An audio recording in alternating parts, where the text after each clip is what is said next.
Hallo und herzlich willkommen auf Epic. Heute bei uns von Frog Pro, der Hawk Plate Carrier.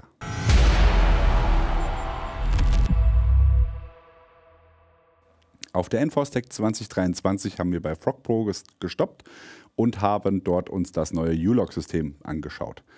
Wer das Video gerne sehen möchte, kann hier am Ende dieses Video das Video verlinkt sehen und kann sich das einmal anschauen. Haben wir aber auch hier mit verbaut und werden es auch hier im Laufe des Videos nochmal vorstellen. Von daher könnt ihr auch einfach dranbleiben und weiter zuschauen. Wir haben uns gedacht, wir stellen euch mal den Hawk Plate Carrier vor von Frog Pro. Wer jetzt an dieser Stelle mal den Preis checken geht, wird vielleicht in Ohnmacht fallen, weil der relativ hoch ist. Wir sagen immer, Frog Pro ist das Cryo Precision aus Italien. Das gilt aber nicht nur, was die Preise angeht, sondern eben auch, was die Qualität, Verarbeitung und die Komplexität des Produktes angeht. Frog Pro ist nämlich da ganz, ganz weit vorne, also gerade auch was die Auswahl der Materialien angeht, werden wir euch nochmal ein bisschen tiefer heute reinführen und auch das Ding wirklich mal so weit zerlegen, wie wir das normalerweise nicht bei einem Plattenträger-Review oder Vorstellung tun würden, einfach um euch auch mal zu zeigen, wie komplex das Produkt ist, wie schwierig es ist, das herzustellen und wie teuer auch die Materialien, die Grundmaterialien sind, die hier verwendet worden sind. Also es geht hier nicht darum, dass da sich ein Italiener eine goldene Nase verdient und euch einen Billo-Plattenträger andreht, sondern das ist wirklich ein extrem wertiges Produkt, wo ihr auch wirklich sehr, sehr lange Freude dran haben werdet. Gut, aber so viel dazu. Wir gucken jetzt einmal oder tauchen mal ein in den Hawk und schauen uns mal die Details an. Zuerst mal ein genereller Überblick zum Hawk Plate Carrier. Den Plattenträger gibt es in zwei Varianten, und zwar einmal als Plateback-Only-Variante, das heißt, ich habe die Front- und die Rear-Plateback und kann dann da entsprechend mir meine anderen Komponenten zusammenstellen. Also als Beispiel, wenn ich sage, ich will hier eine andere Frontflap haben oder eben auch einen anderen Kammerband, wenn es Frog Pro sein soll, zum Beispiel den QR Utility Kammerband, dann wäre das zum Beispiel eine Option. Ansonsten könnt ihr aber auch den Hawk hier als Komplettbundle oder fast Komplettbundle euch zulegen. Das heißt, ihr habt hier die Shoulderpads, ihr habt das Känguru Frontpanel, die Platebacks natürlich und den QR Air Kammerband. Das ist hier ein relativ leichter Kammerband, zweireihig, erzähle ich gleich noch was zu, wenn wir auf die einzelnen Komponenten und die Details dazu eingehen. Der Hawk fällt unter die Kategorie leichte Plattenträger vom Aufbau her. Also ihr seht das schon, man hat ja hier auch die Platte teilweise exponiert. Es ist kein Full-Size-Plattenträger, von daher ist er hier natürlich auch maritim nutzbar, weil alles relativ gut ablaufen kann. Auch dazu erzähle ich gleich noch was, wenn wir dann uns die einzelnen Komponenten anschauen. Ist aber trotzdem von der Strukturierung der anderen Komponenten halt eher in die Kategorie der Full-Size-Plattenträger, nenne ich es mal, einzuordnen, um eben auch maximale Zuladung zu gewährleisten. Das spiegelt sich dann auch in seinem realistischen oder wirklichen Gewicht wider, denn er hat ein Leergewicht von 1260 bzw. 1280 Gramm. Das hängt dann davon ab, welche Größe ihr wählt. Bei der Größe, soweit wir das in Erfahrung bringen konnten, gibt es nur eine Plateback-Größe. Bedeutet, ihr könnt hier in die Platebacks Größe M oder Größe L Platten hineinfügen. Wir haben jetzt hier mal auf der Front eine Größe L, das seht ihr dann schon, die steht dann auch ein kleines bisschen oben raus. Die Größe M hingegen verschwindet darin komplett. Also die ist genau dafür passend. Er ist, wie wir das auch bei Frog Pro nachgefragt haben, konzipiert für M, ist aber auch eben in der Lage, eine L-Platte, je nachdem welches Modell ihr nehmt, da müsst ihr auf jeden Fall mit Frog Pro Rücksprache halten, ist aber auch in der Lage, eine L-Platte eben aufzunehmen. Das heißt, die Größen Small, Medium oder Large, X-Large, das sind quasi diese beiden Kombigrößen, die ihr bekommt, die beziehen sich immer auf den Kammerband und der wäre dann bei der Größe S bis M mit 5 bis 7 PAL-Schlaufen Molle pro Seite verfügbar oder eben mit 7 bis 9, je nachdem, ob ihr SM oder Small, Medium oder LXL nehmt. Genau. Ja, ansonsten, was man hier als allererstes mal sagen muss, wir haben hier kein reguläres 500D Cordura. Das hat sich in den letzten Jahren sehr durchgesetzt bei vielen Herstellern 500D Cordura, das nutzen so gut wie alle. Gerade auch wenn es um die IR-Sicherheit geht, ist das eigentlich ein sehr, sehr gutes Material. Frog Pro ist hier einen anderen Weg gegangen, hat gesagt, wir wollen was noch haltbarer ist und eben auch gute IR-Werte hat und auch wasserabweisende Werte, die top sind. Und deswegen gehen wir auf Leico. Leico ist eine Mischung aus Hypalon und 500D. Das ist quasi so ein Kombilaminat und genau das wird hier auch verbaut. Das macht es natürlich dann auch wieder teurer. Also allein der Grundpreis vom Leico ist dann schon mal ein Bruchteil des Ganzen, warum dieser Plattenträger teurer ist als andere, die eben nur mit 500D Cordura gefertigt werden. Ja, dann habt ihr hier natürlich, wie es sich gehört für einen Plattenträger, auf der Front einen großen Klettbereich für Patches, der hier mit Lasercut Palschlaufen ausgestattet wurde. Darunter liegend haben wir hier zwei Quasm Buckles, die jetzt in dem Fall die Reconnaissance Kangaroo Pouch halten. Die erklären wir auch gleich, wenn wir den Plattenträger durch haben. Dann seht ihr schon, der Kammerband wird hier mit Klett gehalten. Hier hat man auch noch mal ein bisschen Lasercut, was bei Frog Pro auch immer standardmäßig dabei ist. Ihr habt nicht nur die Schlitze für die PAL-Schlaufen, sondern dazwischen liegend auch immer noch mal zwei Lochlaserungen, die dann eben dafür gedacht sind, zum Beispiel mit Shockcord irgendwas befestigen oder zu sichern zu können. Das ist wirklich auch noch mal ein Feature, was man nicht mehr missen will, wenn man es denn einmal im Einsatz hatte. Ja, und dann seht ihr schon, der untere Bereich natürlich komplett Klett, wo hier dann das Panel drauf sitzt. Und das war eigentlich auch schon die Front. Was man zur Front noch sagen könnte, ist hier, wir haben natürlich im oberen Bereich bei den Schultern haben wir Schnelllöselaschen. Frog Pro setzt hier auf die Rockschnallen. Die sind hier auch mit so einem wirklich edlen Pull-Tab versehen, wo ich dann einfach hier nach rechts ziehen kann, um dann hier entsprechend die Schnelllösung durchzuführen. Und das Ganze lässt sich dann eben auch wieder einhaken. Dasselbe haben wir auch beim Kammerband. Erzähle ich dann, das ist hier ein Stück weiter hinten, aber das erzähle ich dann, wenn wir uns dem Kammerband im Detail widmen. Last but not least haben wir hier rechts und links an den Seiten One-Wrap Velcro, quasi Velcro, was auf sich selbst hält, in zwei Höhenausführungen hier. Es ist auch lang genug, um hier auch wirklich breitere Sachen unterzubringen. Also als Beispiel, wenn ich jetzt einen Trinkschlauch und Kabelführung habe, dann habe ich hier die Möglichkeit, eben beides ohne Probleme mit unterzubringen. Ich muss es hier gerade mal auseinanderfriemeln. Das ist nämlich hier auf der Seite noch gar nicht benutzt worden. Um das dann euch auch mal zu zeigen, wie lang das ganze System hier ist. So, jetzt habe ich es. Also, ihr seht, ihr habt hier ein kurzes Ende hinten und vorne ein langes Ende und könnt dann wirklich auch eine große Schlaufe bilden oder es eben eng zusammen machen, um eben nur, wie es hier auf der anderen Seite zu sehen ist, ein bisschen Kabel zu führen oder eben den PTT hier zu sichern. Die Rückseite ist auf den ersten Blick nicht von anderen Plattenträgern großartig zu unterscheiden. Wir haben hier natürlich wieder das Leico-Material vollflächig. Klettbereich im oberen Feld hier für Patches, Lasercut, PAL-Schlaufen und hier auch die Doppellochung. Hier kommt jetzt aber noch dazu die großen Löcher. Da haben wir euch ja schon dann, wie gesagt, auf der Enforce-Tech gesagt, das ist schon bei vielen Frog Pro Produkten da, obwohl das U-Lock-System noch gar nicht so verbreitet war oder zu dem Zeitpunkt noch gar nicht released war. Man hat sich dann immer nur gewundert, naja, ist vielleicht ein Style-Element, aber tatsächlich ist das die Aufnahme für U-Lock. Ich zeige euch das einmal hier kurz anhand der Tasche. Das wäre das U-Lock-System. Das gibt es in verschiedenen Varianten und Platten. Also es wird auch für den Plattenträger dann eine vollflächige Lösung geben quasi.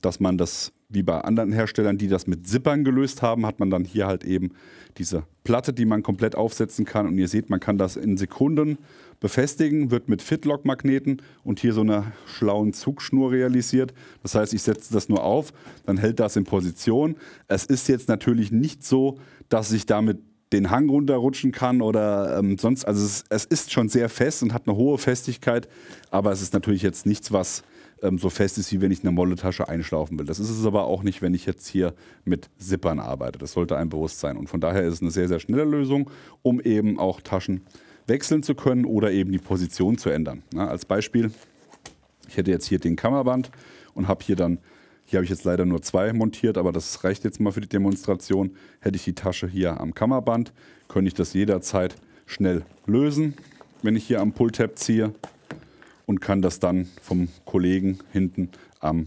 Plattenträger befestigen lassen.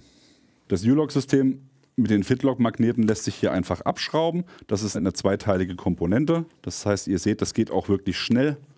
Ihr müsst dann nur dieses Unterteil herausfuddeln und das könnt ihr dann hier an jeder x-beliebigen Stelle wieder einsetzen und dann eben, um es dann hier eben wieder mit dem Vorderteil zu verschrauben, wo dann der eigentliche Magnet sitzt. Ja, das ist eine sehr coole Geschichte und da sind wir wirklich sehr gespannt auf die Produkte, die dann auch kommen werden, vor allem auch, ob es Kompatibilität zu anderen Herstellern geben wird. Ja, dann würde ich sagen, hat der Dummy jetzt erstmal ausgedient, denn jetzt geht es ans Eingemachte. Schauen wir uns die Platebacks mal von innen an, den Kammerband und die Schultern. Hier haben wir jetzt mal für euch die Front-Plateback zum Starten abmontiert. Also wie schon gesagt, vorne hatten wir jetzt eine L-Platte, die ist dann hier natürlich ein kleines bisschen größer. Bei einer M-Platte ist das alles bündig, zeigen wir euch gleich, wenn wir euch das Rearteil nochmal vorzeigen. Und hier ist die Platte natürlich von oben eingebaut. Das ist auch nochmal eine Besonderheit, viele Hersteller machen das von unten. Hier sieht man schön, alles auch nochmal laser gecuttet und offen, auch optimal für den Wasserablauf, um eben hier die Platte wird einfach von oben reingesetzt. Wird dann hier gehalten und jetzt kommt hier die Besonderheit. Ihr seht schon, ihr habt hier auch nochmal hinter dem Leico habt ihr auch nochmal Tegris verbaut. Das ganze System ist also sehr stabil und formfest auf der Vorderseite und natürlich auch wieder teure Materialien, die eben das Ganze so stabil und robust machen, wie es ist. Auf der Rückseite hat man auch nochmal eine Besonderheit. Wenn ich das hier runterklappe, seht ihr hier, wir haben hier die Platte und hier das eigentliche Padding. Das ist auf der Innenseite einmal mit Mesh ausgeführt. Und wenn ich jetzt hier mal das Ganze runterklappe und hier mal den Klett öffne, das ist ein bisschen fuddelig, aber dass ihr das einfach mal gesehen habt, weil das ist wirklich extrem spannend, dann werdet ihr feststellen, dass hier innerhalb dieses Abstandshalters nochmal eine Schicht Polymer ist, die hier so gut zu sehen ist. Genau. Und das ist auch nochmal mit Löchern versehen, einfach um hier die Belüftung nochmal zu optimieren, den Abstand zu optimieren, um hier die maximale Luft reinzubringen in das ganze System. Gut, dann packen wir mal die Frontplate zur Seite und schauen uns mal die Rearplate back an. Da habe ich jetzt den Kammerband gerade mal drin gelassen, einfach aus dem Grund, weil wir da auch gleich drüber sprechen werden. Und gucken uns das Ganze nochmal hier von innen an. Also hier, wie ich schon versprochen habe, die Ansicht mit der Medium-Platte, die hier sauber abschließt. Also da keine Sorge, dass da was übersteht. Für Medium ist es konzipiert. Ja, auch hier wieder selbes System. Innen mit Stretch-Material und hier dem Abstandshalter und Mesh. Und natürlich auch wieder hier die Verbindung aus dem Leico und dem Tegris nochmal perfekt gelöst, um maximale Robustheit zu bieten, was das Zeug hält. Gut, dann nehmen wir uns gleich mal die Schulterträger vor. Die Comfort Shoulder Pads. Die sind natürlich auch entfernbar. Man kann das natürlich dann auch mal hier sich im Detail anschauen und das werden wir jetzt genau auch so tun. Denn es gibt ja auch vielleicht den einen oder anderen von euch, der sagt, ich möchte gerne das Ganze Low Profile tragen. Auch das ist kein Problem. Ihr könnt natürlich das Ganze hier miteinander verheiraten und auch so nutzen, wenn ihr sagt, ich will die Comfort Shoulder Pads nicht. Aber wir raten dringlichst davon ab, weil das ist eigentlich das Herzstück auch zusammen mit dem Kammerband, was die geniale Lastenverteilung und Muskelbelastung ausmacht. Dieses Shoulderpad besteht, wie gesagt, aus dem inneren Teil hier, der den Verschluss hält. Hier hat man auch nochmal eine schöne Größeneinteilung hier auf dem Hyperlon aufgedruckt. Also wirklich so, es sind so die Feinheiten und Details, die diesen Plattenträger einmalig machen. Ja. Dann hat man hier das eigentliche Cover außenrum. Und das seht ihr auch schon von der Form her. Das ist wirklich so konzipiert, dass es hier im Schulterbereich vorne relativ schmal bleibt, hinten aber breiter wird. Das heißt, es wird wirklich auf den kompletten Schultermuskel verteilt, um da eben eine optimale Gewichtsverteilung auch bei längerem Tragen von schweren Gewichten zu gewährleisten. Hier kommt neben den Laser-Cut-Palschlaufen und den Löchern auch nochmal vertikale Schlitze mit dazu. Die passen von der Größe her hier auch für Quassem-Verschlüsse. Ich hebe die gerade mal neben dran, dass man das gut sehen kann. Also hier könnte ich zum Beispiel dann auch so einen Quassem-Verschluss befestigen, um eben auch einen Rucksack zum Beispiel mal einzuklicken, wenn ich das wollte. Könnte ich hier die Backel drauf machen, die sitzt dann wirklich auch bombenfest und kann dann da eben mit einem Rucksack arbeiten. Die Innenseite ist wieder mit Mesh versehen.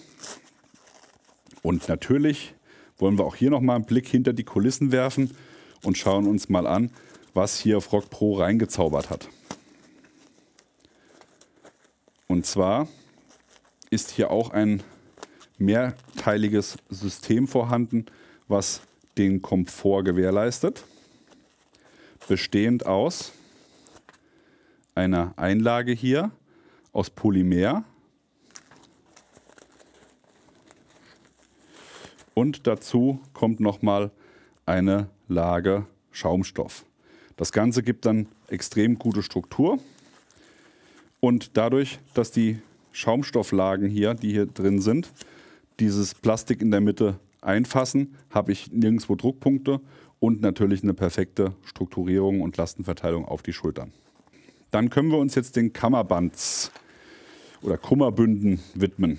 Bei der Rear Playback, die habe ich euch vorhin ja schon gezeigt, habt ihr hier einen Bereich, der sich nach oben klappen lässt.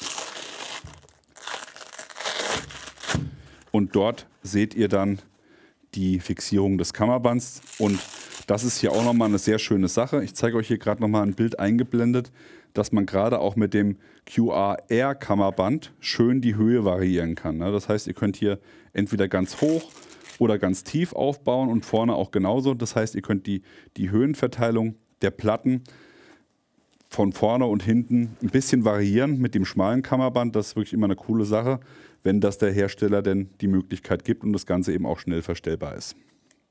Wie viele andere das inzwischen auch haben, ist der Kammerband mit Tegris verstärkt. Er bietet uns hier darüber hinaus auf der Innenseite Flauschklett, um dann eben auch kompatibel zu sein mit anderen Herstellern, wie zum Beispiel Crye, die mit der SPS-Tasche die Möglichkeit geben, hier per Klett auch schnell Taschen anbringen zu können, ohne das Pals-Molle-System nutzen zu müssen. Was uns hier auch extrem gut gefällt, ist die Verstellung hier im hinteren Bereich. Das ist der Teil, der normalerweise hier hinten verschwindet, unter der Plateback. Gibt Hersteller, die haben dann hier auch so eine Socke hinten dran und haben dann hier ein Stück Elastikband drin. Die Frog Pro Jungs haben das so gelöst, die haben hier Shockcord genutzt und setzen die davor. Der Vorteil ist natürlich, dass ich hier aufgrund der Shockcord das Ganze jederzeit schön versetzen kann. Ich habe das hier mal vorbereitet an dem anderen Kammerband. Das ist aber analog auch zum QR-R. Also hier ist jetzt der Utility und hier habe ich das Ganze mal gelöst, um euch das zu zeigen. Also der Kammerband sieht komplett bis hinten hin gleich aus. Das heißt, ihr habt bis zum letzten Ende die Tegris-Verstärkung und hier auch das Leico-Material. Und dann geht das Ganze hier in diese Aufnahmetasche. Und das Schöne jetzt hier an der Aufnahmetasche ist, dass die hinten geöffnet bleibt und somit ihr extrem viel Variation habt in der Einstellung der Größe. Ja, also wenn ihr sagt, okay, ich muss jetzt layern und bin gerade auch zwischen zwei Größen, kann mich nicht entscheiden. Ihr könnt hier extrem viel spielen, was das angeht und habt so eben auch immer eine saubere Auflagefläche vom Klett hinten. Also wenn ihr hier das positioniert, werdet ihr aufgrund der Öffnung hinten nie das Problem haben, dass ihr hier überlappen müsst und damit dann hier so einen ganz dicken Bereich kreiert, sondern ihr könnt eigentlich immer das Ganze nebeneinander setzen und die Verstellung läuft dann hier oben drüber und dadurch hat der Klett halt eben immer eine gute Fixierung und einen guten Halt. Ja, der Kammerband hat auch, wie ich das vorhin schon gezeigt habe, hier die großen Löcher für das U-Lock-System. Das heißt, auch hier kann später dann bei Bedarf ohne weiteres mit Schnelllösetaschen und Magneten gearbeitet werden. Und ansonsten natürlich Pals-Schlaufen ganz regulär und hier die kleinen Löcher, um Sachen zu fixieren. Die Besonderheit die hier bei diesem Kammerband noch zu sehen ist, ihr habt es vorhin am komplett montierten Plattenträger gesehen. Die Rockschnalle sitzt hier nicht wie gewohnt ganz vorne, sondern wird erst hier ab der dritten Palsschlaufe gesetzt. Das hat den riesen Vorteil, dass ich so immer in der Lage bin, mein Funkgerät fest mit dem Kammerband zu verbinden, wie hier zu sehen zum Beispiel. Habe dann hier die Funkgerättasche, habe hier diesen Frontbereich und den kann ich jetzt vorne am Plattenträger befestigen. Und die Rockschnalle sitzt hinten dran. Damit habe ich meine ganze Verkabelung immer fix mit der Frontplatte verbunden und wenn ich aus dem Plattenträger aussteige, kann ich das einfach ohne weiteres tun, weil der Bereich dahinter eben frei ist und damit sehr cool gelöst, unserer Meinung nach. Das ist übrigens die Ambitter Pouch, die gibt es extra, ist nicht dabei, muss man so erwerben. Die wird einfach hier eingeklettet, auch hier wieder extrem wertig gearbeitet und hochwertige Materialien verwendet und die kann ich dann einfach hier hinten in den Kammerband einkletten, um dann eben hier auch die Möglichkeit zu geben, ein Funkgerät zu nutzen. Dazu sei gesagt, beim Utility-Kammerband ist sie natürlich schön komplett versteckt. Wenn ich die jetzt hier an dem Air-Kammerband nutzen würde, dann muss ich hier auf jeden Fall auf der Front noch irgendwas hinbauen, weil sonst der weiße Klett durchschimmert. Deswegen haben wir hier eine Magazintasche von Tardigate Tactical verbaut, um das Ganze eben abzudecken. Aber dann seht ihr auch gleich mal, wie schön das Ganze hier in Kombination getragen werden kann. Ja, dazu sei noch gesagt, als letztes zum Kammerband, die Tegris-Verstärkung, für alle, die das nicht kennen, die sorgt natürlich für eine extrem stabile horizontale Versteifung. Das heißt, wenn ich hier mit Sideplates arbeite oder eben mehr Gewicht durch Magazine, Granaten, Wirkmittel, was auch immer an den Seiten habe, habe ich hier immer mit so einer Lösung einen Ring um den Körper gebildet, der dann die Last perfekt überträgt. Und aufgrund der Struktur des Plattenträgers hier von dem Hawk habe ich eben auch die Möglichkeit, das Ganze bei dem Zweireihigen noch ein bisschen in der Höhe zu variieren, um die Platten perfekt am Körper auszurichten. Gefällt uns sehr, sehr gut. Zum Schluss noch die Modular Reconnaissance Kangaroo Pouch. Das ist ein Frontpanel, was für den Hawk Plate Carrier nutzbar ist und im Set auch mit dabei ist, wenn ihr das Set kauft, kann aber auch separat erworben werden. Auch hier muss man leider Gottes wieder sagen, es ist einfach zu geil und zu perfekt designt, dass es das irgendwo anders so gäbe. Nicht umsonst ist auch bei jedem Frog Pro Produkt hier ein Warnungshinweis dabei. Frog Pro Equipment may cause addiction, also Frog Pro Ausrüstung kann süchtig machen. Da ist auf jeden Fall was dran an dem Spruch. Ja, kurz und knapp. Bei der Reconnaissance Flap habt ihr hier natürlich, wie sich das gehört, einmal die Möglichkeit, das Ganze auch mit einem separat erwerblichen Harness als Chest-Rig zu tragen. Da sind die Laschen mit dabei. Auch hier wird wieder das Leico verwendet und das Ganze wird dann per Klett am Plattenträger befestigt und mit Fastex-Schnallen hier oben fixiert. Die Einschübe, die hier verfügbar sind, müssen, wenn ihr das extra erwerbt, separat gekauft werden. Das machen ja viele Hersteller so. Auch Frog Pro macht das so. Ich löse es einmal, damit ihr auch mal das Innenleben sehen könnt.